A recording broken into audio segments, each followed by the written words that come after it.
So as you can see, sequencing words, first, next, meanwhile, afterwards, finally, these are all sequence words. First, second, next, after, meanwhile, then, afterwards, later, finally, last. While not all stories have these words, readers can still figure out the order in which things happen by looking for clues.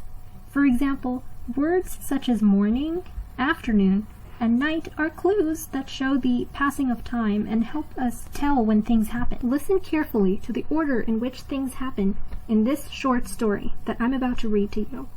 Carla went into the kitchen to make a sandwich. First, she spread peanut butter on a slice of bread. Next, she put jam on another slice. Then, she put the two slices of bread together. Finally, Carla took a big bite out of her sandwich. So let's go over the sequence, which is the order in which things happen in that story. Carla went into the kitchen to make a sandwich. First, Carla put peanut butter on a slice of bread.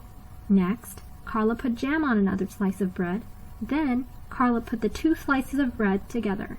Finally, Carla took a big bite out of her sandwich. Now it's your turn to try and tell the order of events. Think about the story that I just read to you and try to use the words first, next, and then while you tell the order of events in that story. Words such as first, next, and then are called signal words because they signal that a new event is about to happen.